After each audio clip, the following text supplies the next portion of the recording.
दो कभी कभी माँ बाप अपने बच्चों को तरफ से इतने बेखबर और लापरवाह हो जाते हैं कि उन्हें पता ही नहीं चलता है कि उनके बच्चे कहाँ जा रहे हैं, क्या कर रहे हैं, किस राह पर चल रहे हैं। और जब उन्हें पता चलता है तब तक बहुत ज़्यादा देर हो चुकी होती है। ऐसे ही कानपुर के रहने वाले राम कुमार प्रसाद की बेटी के कदम बहक चुके थे। वो अपने ही मोहल्ले के एक गैर बिरादरी के लड़के से इश्क करने लगी थी। और जब उसके बाद को ये पता चलता है, उसके तो पैरों के नीचे ज़मीन खिसक जाती है कि मेरी बेटी जिसके अभी पढ़ने लिखने के दिन हैं और इस उम्र में वो इश्क कर रही है, और वो भी एक गैर बिरादरी के लड़के से, गैर जाति लड़के से।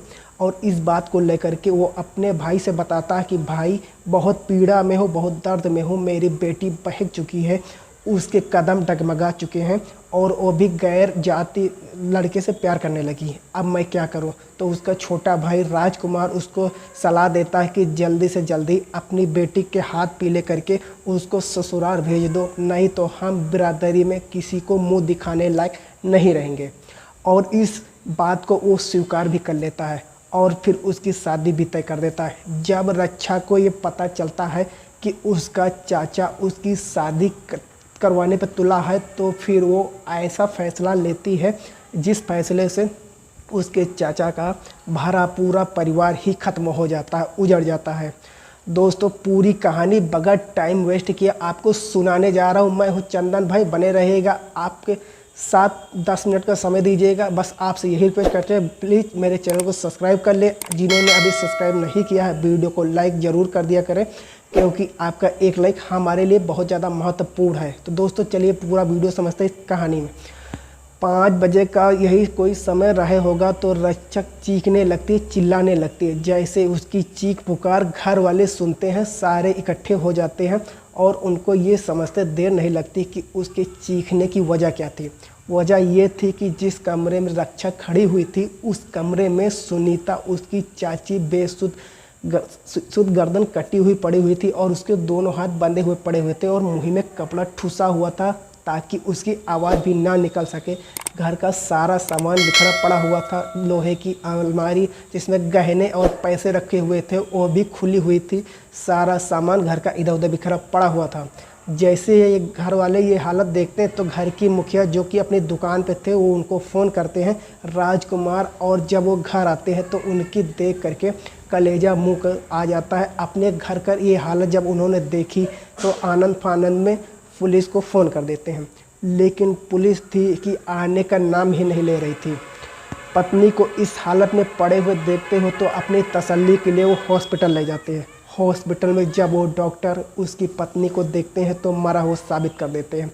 फिर खुद ही अपने रिश्तेदारों के साथ थाने 9 बस्ता पहुँचते हैं और वहाँ जाकर के अपने घर हुई लूटपाट और अपनी पत्नी की हत्या का मुकदमा दर्ज कराते हैं। जब मुकदमा दर्ज होता है तो पुलिस घर पहुंचती है और पुलिस जब वहां का मुआयना करती है, वहां की पूरा देखभाल करती है, तो उन्हें मामला कुछ संदिग्ध लगा। उन्हें लगा कि आगे वाले कमरे में कोई सुनीता को मार कर चला गया, घर में इतनी बड़ी लूटपाट करके चला गया और पीछे कमरे में 2 औरतें बैठी हुई थी, उन्हें कुछ पता ही नहीं चला। रक्षा और उसकी भाभी लक्ष्मी पीछे कमरे में शादी की वीडियो देख रहे थे, शादी की फिल्म देख रहे थे। जब ये हालात सारे पुलिस वाले देखते हैं तो फिर वो लक्ष्मी और रक्षा से पूछताछ करते हैं। उन्हें शक लक्ष्मी के ऊपर भी होता है, क्योंकि नई नई दुल्हन थी, हो सकता है कि शादी के लिए तैयार ना रही हो और अपने आशिक के साथ उसने मिलकर ये कांड करा दिया हो। उसके बाद फिर रक्षा से भी पूछते हैं, लेकिन रक्षा से जब पूछा जाता है तो वो उनके सवालों का जवाब नहीं दे पाती है और पुलिस से नज़रें चुराती है। तो फिर पुलिस वालों को अपना शक उस रक्षा के ऊपर जम जाता है कि कहीं ना कहीं इन्हीं दोनों में से कोई ना कोई ऐसा है कि जो घर में इतनी बड़ी वारदात में शामिल है। बहरहाल पुलिस थाने पहुंचती है, लाश को पोस्टमार्टम के लिए भिजवा दिया जाता है और फिर लक्षा का लैपटॉप और उसका मोबाइल, लक्ष्मी का मोबाइल और सुनीता का जो मरी हुई थी उसका मोबाइल, तीनों को लेकर के थाने में उनको सर्विलांस पर लगा दिया जाता है। उनके ट्रेडिंग शुरू हो जाती है। तो सुनीता और लक्ष्मी के नंबर से कोई ख़ास पता नहीं चलता है, लेकिन हाँ रक्षा के नंबर पर उन्हें एक संदिग्ध नंबर ऐसा मिला जो उस टाइम पर जब उस हत्या हुई, ये कांड हुई, उसके कुछ देर बाद में वो नंबर बंद हो चुका था।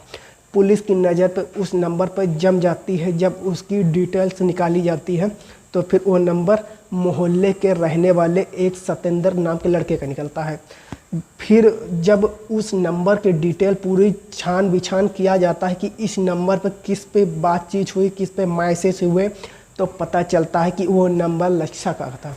और जो मैसेज में उनसे बातचीत हुई थी वो मैसेज इनबॉक्स से डिलीट कर दिए गए थे। और उसके बाद में पुलिस उन मैसेजों को रिकवर कराती है और जब वो मैसेज पढ़ती है तो उनका शक यकीन में बदल जाता है कि वाकई में इस हत्या में रक्षा का हाथ है। उस मैसेजों में लिखा हुआ था, रक्षा कहाँ हो। रक्षा वापस में जवाब देती है कि चाची के घर हो। तो सामने सत्येंद्र कहता है कि मैं आ रहा हूँ। रक्षा कहता है कि अभी चाची आप पीछे वाले कमरे में थोड़ी देर, इस तरह की बातें होती और उस सारी वो ट्रेटिंग उसको बता देती है। दोस्तों, जब ये सारे मैसेज पुलिस देखती है तो उनका यकीन एकदम सच में बदलने लगता है। अब वो रक्षा को हिरासत में लेने के लिए घर पहुंचते हैं तो राजकुमार उसके चचा कहते हैं कि भाई मेरी भतीजी को क्यों ले जा रहे हो, इसका इस हत्या से क्या लेना देना है। तो पुलिस वाले कहते हैं कि बस 2 घंटे का हमें समय दो, सारी बातें आपके सामने क्लियर हो जाएंगी। जब थाने लेकर के रक्षा से पूछताछ होती है तो हर मुजरिम की तरह वो भी इधर उधर की बातें करती है और इस हत्या में अपना हाथ होने से इनकार कर देती है। लेकिन जब उसके मैसेजेस कंप्यूटर पर उसको दिखाए जाते हैं, लैपटॉप पर उसको दिखाए जाते हैं, तब वो देखकर चौंक जाती है कि मैंने तो ये मैसेज सारे तो डिलीट कर दिए थे, फिर ये कैसे आ गए। उसके बाद में लक्षा को मानना पड़ता है कि मैंने अपने प्रेमी के साथ मिलकर चाची की हत्या करवाई है और इस हत्या में मेरे प्रेमी सत्येंद्र शामिल है। दोस्तों, लक्षा और सत्येंद्र एक दूसरे से बेहद प्यार करते थे। सत्येंद्र भी वही नौबस्ता का रहने वाला था और वो उधम सिंह का बेटा, अच्छे खासे घर का था, खाता कमाता था, इंटरमीडिएट तक पढ़ाई कर रहा था और इसी तरह से रक्षा से उसकी आंख मिल जाती है और फिर दोनों का प्यार इतना परवान चढ़ने लगता है कि दोनों साथ में जीने मरने की कसमें खा लेते हैं और एक दूसरे की जुदाई बर्दाश्त ही नहीं कर पाते हैं। फ़ोन पर घंटों घंटों बातें करते हैं, लेकिन जैसे ही उनका ये परवान चढ़ा प्यार का तो उनके मोहल्ले में चर्चे होने लगे और जब ये चर्चा उसके बाप राम कुमार प्रसाद तक पहुंचती है तो वो तो देख करके हैरान रह जाता है। फिर वो अपने भाई से सलाह करता है कि उसका भाई एक लड़का लखनऊ में बताता है कि तुम वहाँ पे चले जाओ, उस लड़के को देख लो, अच्छा खासा परिवार है, संपन्न परिवार है, फिर अगर तुम्हें पसंद आए तो तुम इसकी शादी उसे करा दो। और उसका बाप इसी तरह से करता है, राजकुमार से बताए हुए पते पर पहुँच जाता है। वहाँ पर उसको घर भी और लड़का भी अच्छा लगता है और 4 फरवरी को उसकी शादी की तारीख फिक्स कर देता है। जब वो इस बात को सुनती है कि चाचा मेरी शादी करवाने पर अड़े हुए हैं और मेरी चाचा ने, लड़का ने मेरे बाप को बता दिया है और मेरी शादी की तारीख भी तय हो गई, तो वो तड़प उठती है और फिर वो अपने प्रेमी के सत्येंद्र से कहती है कि जल्दी कुछ करो, नहीं तो मेरी शादी किसी दूसरे लड़के से हो जाएगी। सत्येंद्र कहता है कि ऐसे में मैं कर भी क्या सकता हूँ, अगर मैं तुम्हें भगा कर ले जा दूँगा तो फिर हमें रहने खाने के लिए बड़ी परेशानी होगी, हमारे पास कोई काम भी नहीं है, मेरे पास इतने पैसे अभी नहीं है कि जिसको मैं तुम्हें कहीं ले जा कर के रख सकूं और तुम्हें खिला पिला सकूं। तो फिर रक्षा कहती है कि मेरे चाचा के घर में हर वक्त 20-25 लाख रुपया तक रखा रहता है, अगर किसी तरह से वो रुपया हमें मिल जाए तो हमारी तो ज़िंदगी आराम से गुजर सकती है और हम कहीं भी भाग कर जा सकते हैं।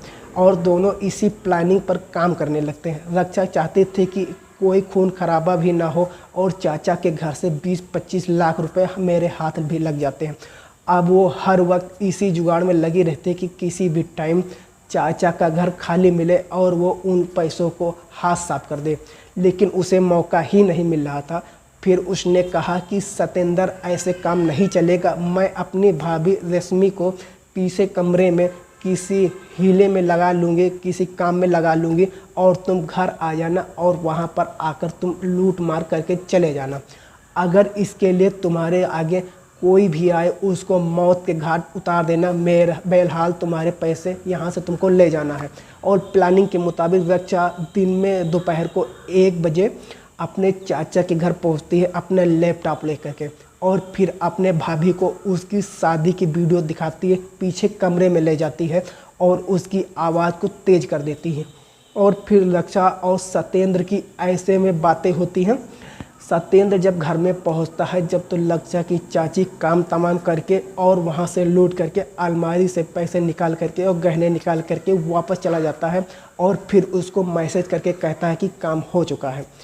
प्लानिंग के मुताबिक कि रक्षा वहां से उठती है और वहां से आगे कमरे में आती है तो चीखती चिल्लाती है, और फिर ये सारा ड्रामा जो था वो सारा ड्रामा होता है दोस्तों। और उसके बाद में जो सत्येंद्र को गिरफ्तार किया जाता है, जब सत्येंद्र से पूछा जाता है कि तूने इस घटना को कैसे अंजाम दिया, तो वो बताता है कि मैंने इस घटना को अपने 2 दोस्तों के साथ अंजाम दिया है।